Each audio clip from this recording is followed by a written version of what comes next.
Magnetic wave,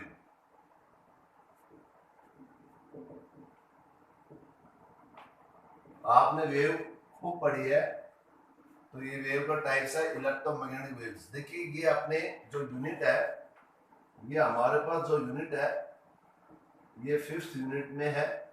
EM wave जो हम पढ़ा रहे हैं वो हमारे पास है 6th यूनिट, ऑप्टिक्स पढ़ा रहे हैं, वो तो बहुत बड़ी यूनिट है, चलेगी आराम से। तो ईएम वेव है, ये आपके पास है इलेक्ट्रोमैग्नेटिक वेव्स है। देखिए इलेक्ट्रोमैग्नेटिक वेव्स, इलेक्ट्रिक फील्ड और मैग्नेटिक फील्ड, यहाँ पे जो चार्ज पार्टिकल जो एक्सेलरेट करते हैं, ऑक्सीलेट करते हैं इलेक्ट्रिक और मैग्नेटिक फील्ड के कारण, चार्ज पार्टिकल के एक्सेलेटेड होने से या ऑक्सीलेटेड होने से जो वेव प्रोड्यूस होती है वो आपके पास इलेक्ट्रोमैग्नेटिक वेव्स, दोनों के कारण electric field and magnetic field. Plus one में आपने पढ़े होगी साइन वेव, जिसको हम साइनोसॉइडल बोलते हैं, जो वेरिएशन होता है। तो इलेक्ट्रोमैग्नेटिक वेव्स जो क्या होती है, इलेक्ट्रोमैग्नेटिक वेव्स सभी नोट्स बनाएंगे इसके। देखो electromagnetic waves, these are wave, these are those wave in which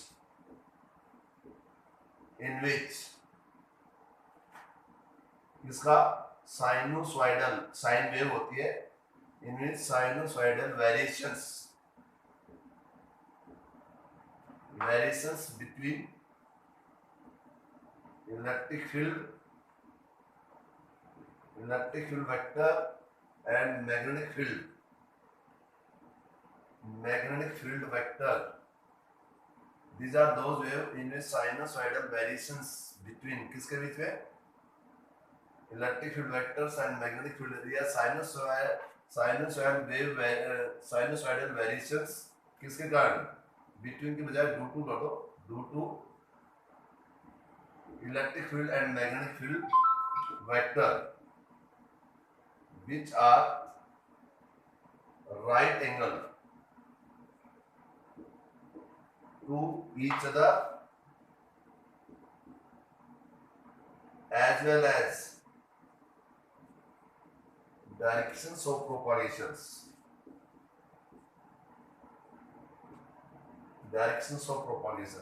These are those waves in which the sinusoidal variations किसके कारण होता है variation, due to electric field and magnetic field which are right angle to each other as well as the directions of propagations. तो यहाँ पे जो wave है और these are produced, और कैसे प्रोड्यूस होती है, these are produced due to accelerated oblique oscillated the charge particle,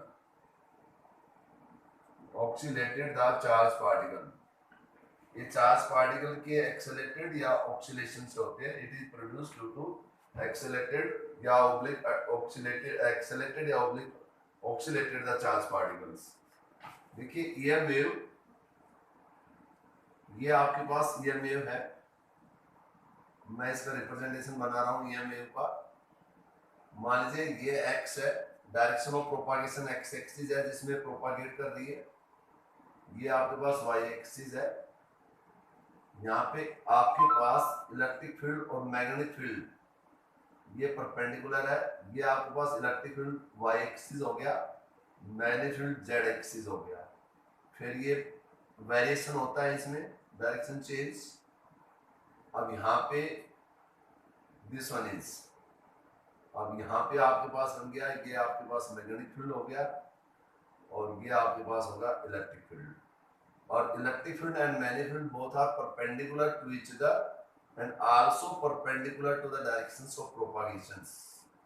this is the representation of EM wave. ये आपका ईएम वेव का एक रिप्रेजेंटेशन है कि ईएम वेव्स में electric field vectors and magnetic field vectors they are right angle to each other and they are also perpendicular to the directions of wave. यदि shortcut में मैं डेफिनेशन बताना चाहूँ कि ऐसे वेव जो चार्ज पार्टिकल के एक्सेलरेटेड होने से या ऑक्सीलेटेड होने से जो वेव प्रोड्यूस होती है वो ईएम वेव है। देखिए ईएम वेव का जो आइडिया है जो फर्स्ट वो मैक्सवेल्स ने दिया था। ये बहुत आता है, कई बार पूछ लेते हैं कि सबसे पहले जो आइडिया दिया था वो मैक्सवेल्स ने दिया था। जो क्रेडिट जाता है वो हर्ट्ज जाता है। हर्ट्ज जैसे यूनिट आपने सुना होगा, फ्रीक्वेंसी की यूनिट हर्ट्ज। तो हर्ट्ज को जाता है कि हर्ट्ज ने स्पार्किंग के थ्रू, स्पार्क ऑक्सीलेटर से जो स्पार्किंग होती है वहां से जो रेडिएशंस निकलती है, तो यानी सबसे पहले उसने जो अपना एक्सपेरिमेंट जो प्रोड्यूस किया, आइडिया दिया मैक्सवेल्स ने, और जो एक्सपेरिमेंट जो प्रोड्यूस किया, जो स्टडी की, वो हर्ट्ज ने की थी। हर्ट्ज ने अपने एक्सपेरिमेंट में एक स्पार्किंग ऑक्सीलेटर लेके स्पार्किंग गैप के थ्रू ये वेव का जो मेनली जो आइडिया मैक्सवेल्स ने दिया था, बट डिस्कवरी जो जाती है वो हर्ट्ज के नाम से जाती है। जैसे चार्जेस का था कि चार्जेस का जो था वो आइडिया किसने दिया और डिस्कवरी किसी के नाम से जानी जाती है। ओके, चार्ल्स ड्यूफाई ने चार्ज के बारे में आइडियाज दिया, बट बेंजामिन फ्रैंकलिन के नाम से चार्ज की डिस्कवरी जानी जाती है। आइडिया देने वाला कौन है, क्रेडिट लेने वाले कौन है? तो सेम एज ईएम वेव्स का जो क्रेडिट दिया था, जो आइडियाज आया, जिसके ब्रेन में आइडिया जो है वो मैक्सवेल्स की माइंड में आइडिया मेन तो, और जो जाता है क्रेडिट वो हर्ट्ज को जाता है। ओके, अब यहाँ पर इसकी प्रॉपर्टीज आती है। देखिए इसकी properties of EM wave, exam में लगभग तो प्रॉपर्टीज ही पूछ लेते हैं कई बार कि प्रॉपर्टीज ऑफ ईएम वेव। तो ईएम वेव्स की जो फर्स्ट प्रॉपर्टी है, देखिए ईएम वेव है, जो ईएम वेव की जो प्रॉपर्टी में आपके पास फर्स्ट प्रॉपर्टी है कि EM wave are transverse in nature. देखिए जहां वेव की बात आती है वहां दो बातें होती है कि या तो ट्रांसवर्स या लॉन्गिट्यूडनल। दो वर्ड आपने खूब पढ़े होंगे कि transverse wave, longitudinal wave. Transverse waves में आपने पढ़ा था कि particle of the medium vibrate 11th class में, vibrate perpendicular to the directions of propagations. और लॉन्गिट्यूडनल वेव में आपने पढ़ा था कि particle of the medium vibrate parallel to the direction of propagations. तो यहाँ पर हम जो डिस्कस करने जा रहे हैं ई वेव्स की प्रॉपर्टी, तो ईएम वेव की जो फर्स्ट प्रॉपर्टी आती है, देखिए इंपोर्टेंस वाइज बता रहा हूँ। फर्स्ट प्रॉपर्टी आती है कि EM waves are transverse in nature. जहाँ ट्रांसवर्स वर्ड आ गया, आज भी जैसे मैंने सुबह मॉर्निंग वाली क्लासेस में एक वर्ड यूज किया था, जब किसी कॉन्वेक्स लेंस को ट्रांसवर्सली कट करे तो ट्रांसवर्स का मतलब परपेंडिकुलर और लॉन्गिट्यूडनल अलोंग द लेंथ। तो सेम एज यहाँ पे मैं बात करना चाह रहा हूँ ईएम वेव्स की फर्स्ट प्रॉपर्टी कि अब EM waves are transverse in nature.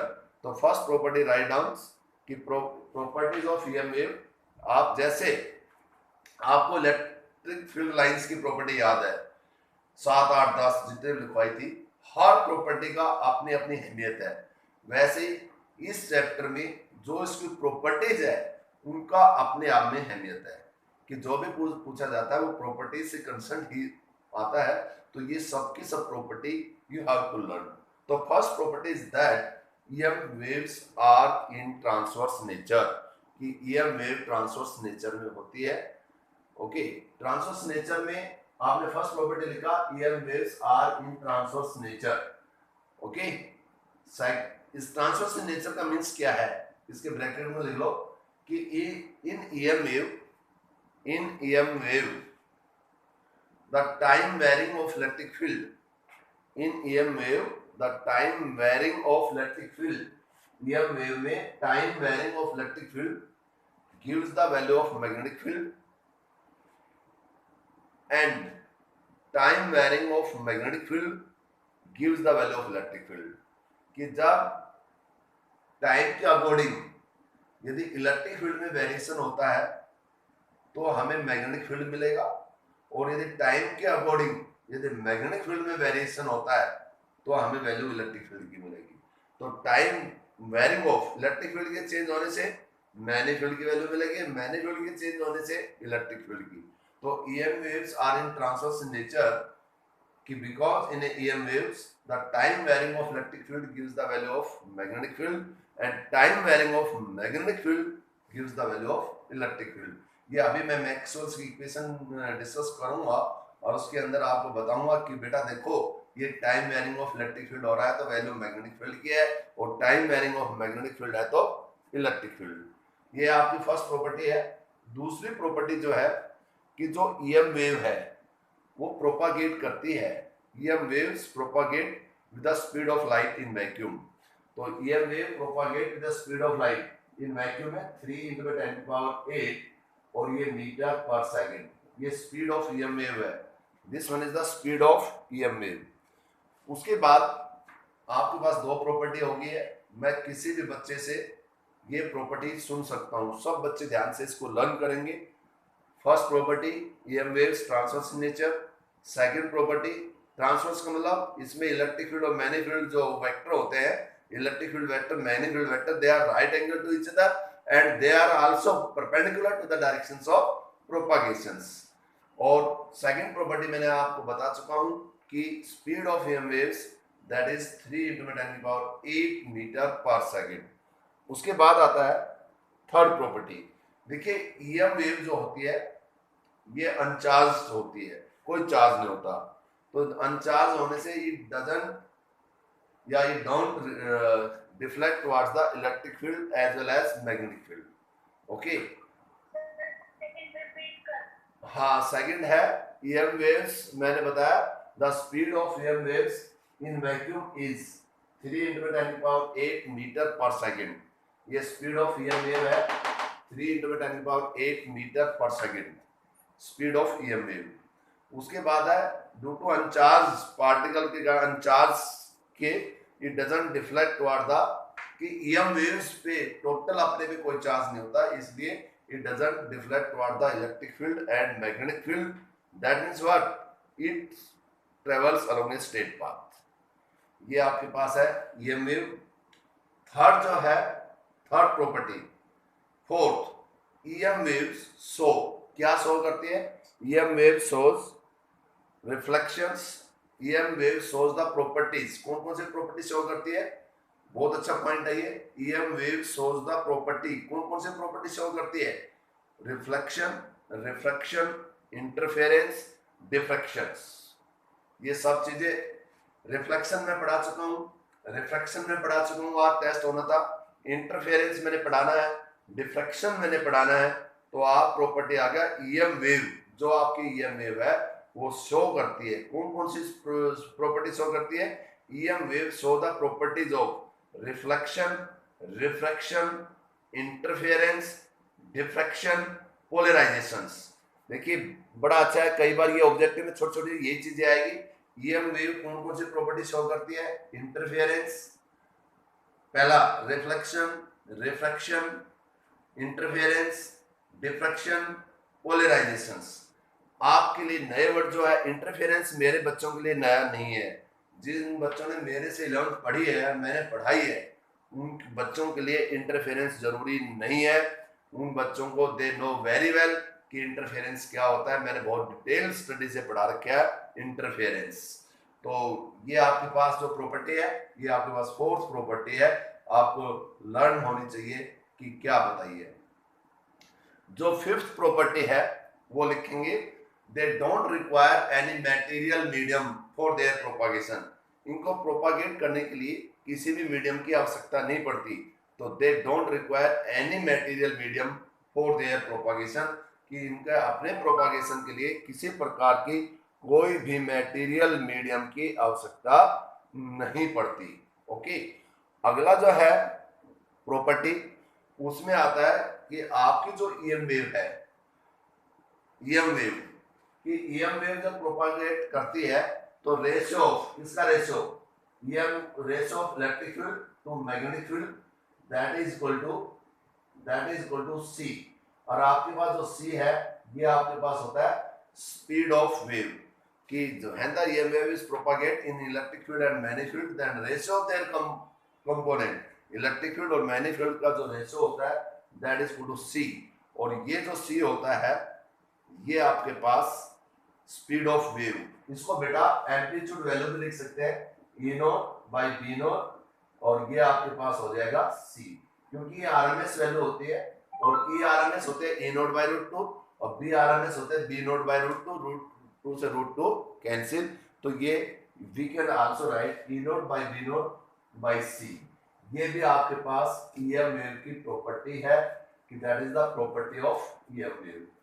उसके बाद आपके पास जो ईएम वेव है ये मैंने सबकी सब आपको जो मेन प्रॉपर्टी ट्रांसवर्स नेचर की बता दिया, don't require any material medium, और आपके पास प्रॉपर्टी दिस होगा property of reflection, refraction, interference, diffractions and polarisations. तो दीज आर द प्रॉपर्टी, ये आपकी जो प्रॉपर्टी है ये ईएम वेव की है।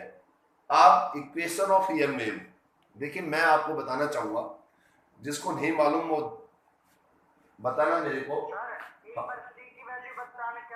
3 इंटू में 10 की पावर 8 मीटर पर सेकेंड, 3 जो स्पीड ऑफ लाइट होती है 3 इंटू 10 की पावर 8 मीटर पर सेकेंड।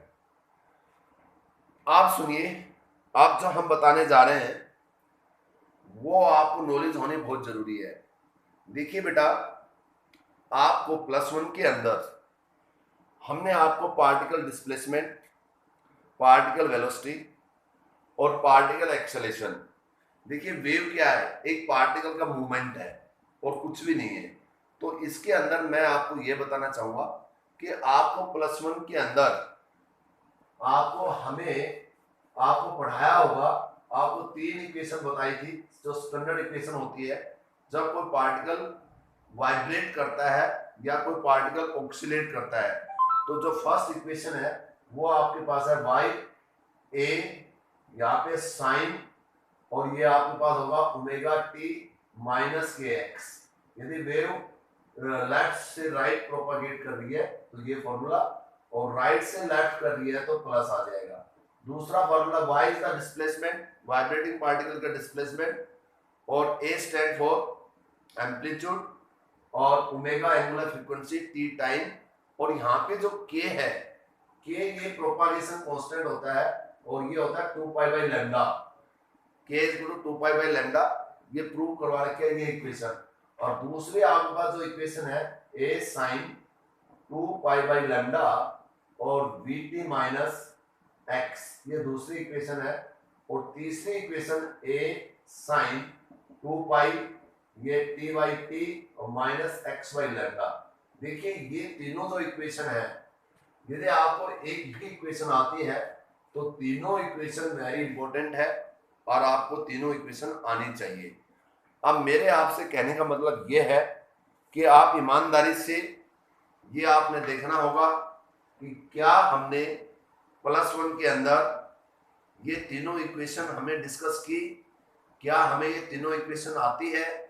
यदि ये तीनों इक्वेशन आती है तो मैं आगे इन पे based I am going to discuss the numericals problem. If you have any problem, if you are saying that कि सर हमें नहीं आती है, तो मैं इनका डेरिवेशन कराना मेरे लिए जरूरी होगा। पहले सुनो ध्यान से, यदि आपको इनका डेरिवेशन आता है तो नो नीड टू ड्राइव, क्योंकि ऐसे सीधे फार्मूले से भी कभी याद नहीं होते फार्मूले। जब तक उन फार्मूले को हम अच्छे से नहीं, यदि हमें उनका डेरिवेशन नहीं आता तो फिर सारे के सारे फार्मूले याद कर लो। फार्मूले भी जब याद होते हैं जब हमें उनका डेरिवेशन आता है। यदि हमें उनका डेरिवेशन नहीं आता तो हम वी कांट डू इट, हम नहीं कर सकते। तो आप प्लीज मेरे को बताएं कि क्या हमने इसको ड्राइव करना चाहिए या नहीं करना चाहिए। मैं आप बोलिए प्लीज। पहले F3 से बोलेंगे, क्या नीड टू ड्राइव या नॉट। F3 जिस बच्चे को नहीं आता वो बोले, जिसको आता वो चुप रहेगा। F3 से प्लीज, F3 से एनीबॉडी। अरे मेरी आवाज सुनाई दे रही है? F3 में सभी को आता है, F3 में सभी को आता है इसका मतलब। अच्छा N1 में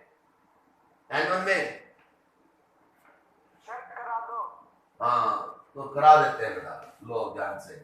अब इसमें देखिए कोई बात नहीं है, एक दिन और फालतू पढ़ाया जाएगा, कोई चीज नहीं है वो पूछ लेनी चाहिए।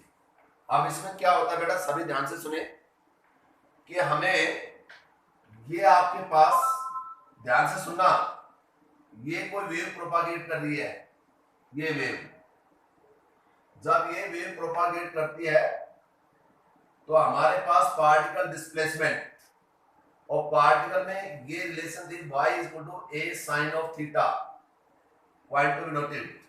मान से इस वेव ने यहां से यहां t टाइम लिया, और इसको हम how we can write y is the displacement, a is the amplitude, और आपके पास ये थीटा है। थीटा को फेस कैसे लिखेंगे, omega is equal to theta by T and theta omega T, ये ऑक्सीलेशन में पढ़ा होगा। तो y is equal to a sin omega t।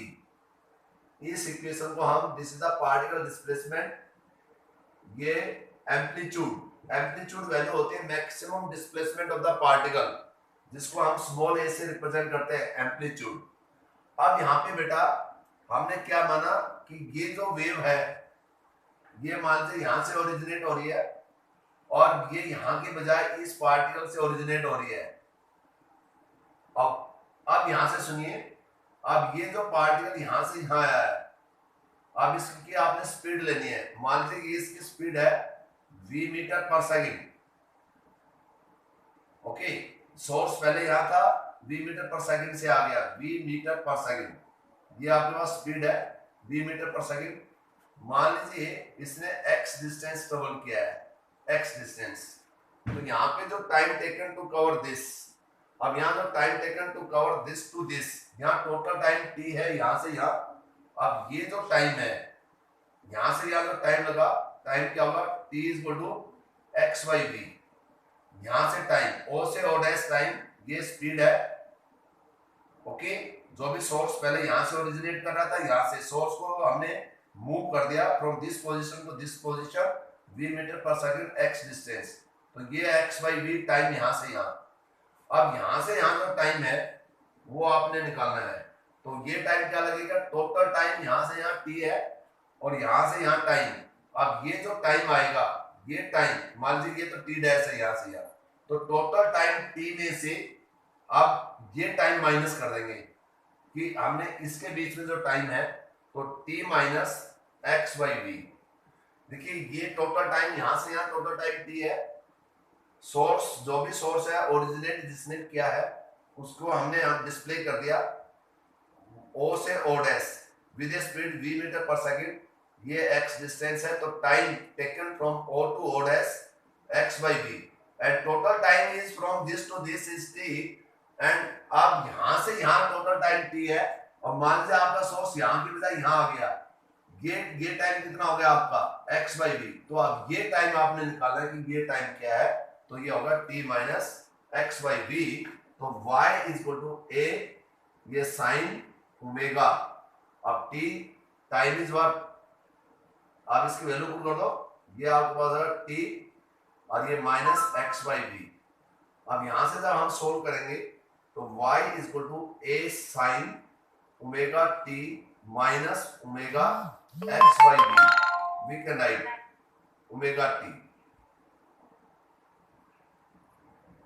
ये ओमेगा टी है, इट्स ओके। अब यहां से सुनिए ध्यान से, y is equal to a sine omega t minus, अब ओमेगा को हम कैन राइट, ओमेगा सुनिए, ओमेगा सभी बच्चे जानते होंगे 2 पाई न्यू, ये ओमेगा होता है 2 पाई न्यू, तो यहाँ पे हमने वैल्यू पुट कर दी ओमेगा की 2 pi new, new means frequency, क्योंकि ओमेगा होता है 2 पाई बाई टी, और यहाँ पे हम we can write 1 by t, 1 by t is what, reciprocal of time period frequency into में x by v, this one is. और बेटा ये रिलेशन सब बच्चे जानते हैं, स्पीड फ्रीक्वेंसी वेवलेंथ, ये आपके पास वेव वेलोसिटी, ये आपके पास फ्रीक्वेंसी, ये wavelength, this is the relation between wave velocity, frequency और वेवलेंथ, ये भी +1 में डिस्कस किया था। वेव वेलोसिटी, फ्रीक्वेंसी, वेवलेंथ, और frequency by wavelength, frequency by wave velocity, frequency by wave velocity. Now here frequency by wave velocity, that is equal to 1 by lambda, and we can write y is equal to a sin omega t minus, ये बन गया 2 pi by frequency by wave velocity lambda, this one is। अब propagation constant मैंने बताया था, ये +1 में पढ़ा होगा आपने, 2 pi by lambda, और y is equal to a sin omega t minus के एक्स। ये आपके पास इक्वेशन है जब कोई वेव प्रोपागेट कर रही है लेफ्ट टू राइट, और यदि ये फॉर एग्जांपल ये जो पार्टिकल जो ओरिजिन को हमने शिफ्ट किया है, जो सोर्स को, यदि सोर्स को हम इतना इधर शिफ्ट कर दें बजाय राइट साइड के बजाय लेफ्ट के, तो यहाँ पे जो t minus x by v था, यदि यहाँ पे आ जाता है तो क्या बन जाएगा टाइम, यहाँ टी एक्स बाई वी, यहाँ से यहाँ टोटल टाइम टी है, तो यहाँ पे ये ऐड हो जाता t plus x by v. तो कहने का मतलब ये है कि ये फॉर्मूला जो जनरल है, यहाँ माइनस भी आ सकता है, यहाँ प्लस। यदि वेव प्रोपागेट कर रही है left to right, left to right, यदि वेव लेफ्ट टू राइट यदि प्रोपागेट कर रही है, तो आप, हाँ बेटा क्या हो रहा है, यस प्लीज, एक बच्चे की आवाज आई थी, प्लीज बताए मेरे को। सर बोर्ड पे लाइट नहीं बढ़ती, दिख नहीं रहा। अब भी नहीं दिख रहा?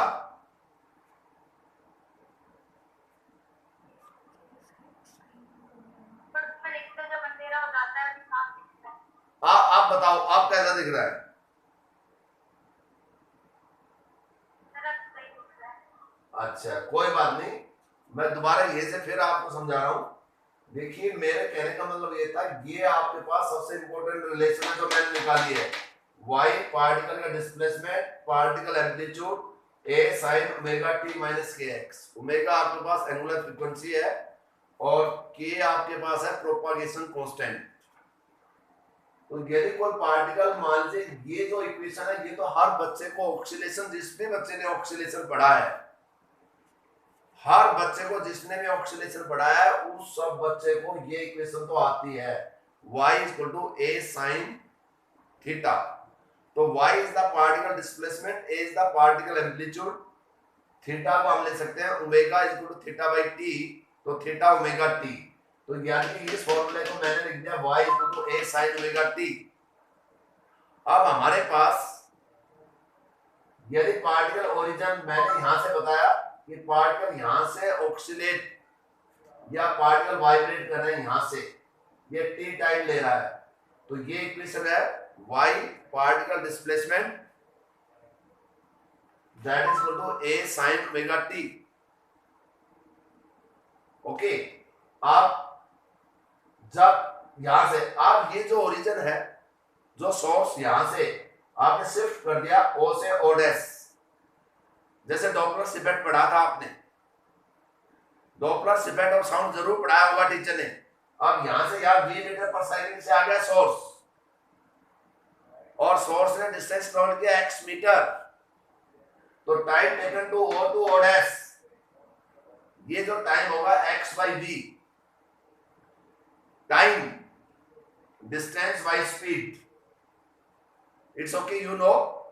अब यहां से यहां आने का टाइम x बाई v हो गया, और यहां से यहां टोटल टाइम t है, तो ये जो अब न्यू सोर्स और ये आपके पास न्यू जो भी पॉइंट है, जो भी ऑब्जर्वर है, इन दोनों के बीच में जो टाइम है वो क्या होगा, टोटल टाइम t में से ये टाइम माइनस कर दो, तो क्या बना, टोटल टाइम t में से x माइनस v।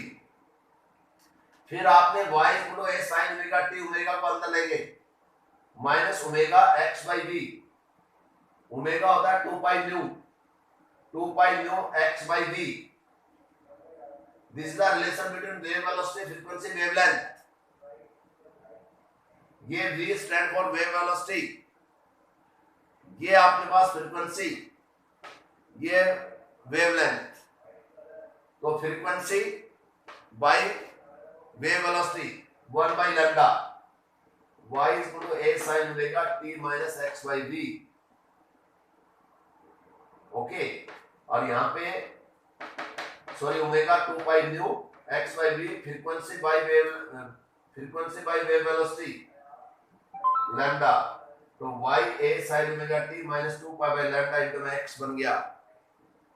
और बच्चों 2 pi by lambda that is equal to k, और इसको हम कहेंगे प्रोपागेशन कांस्टेंट।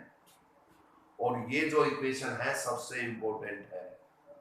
जिस बच्चे को ये इक्वेशन समझ में आ गई, पार्टिकल डिस्प्लेसमेंट पार्टिकल एम्पलीट्यूड के बीच में,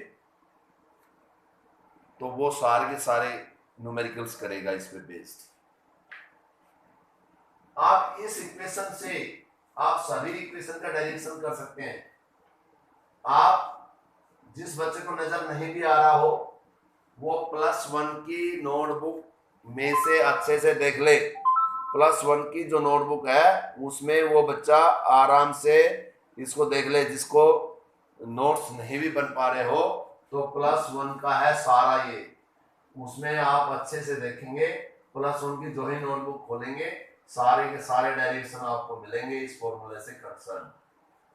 ये तो मैं आपकी यादें ताज़ा कर रहा हूँ। ये तो +1 का है। अच्छा है कि आपने समझा, और समझ भी लेना चाहिए, फॉर्मेलिटी नहीं होनी चाहिए।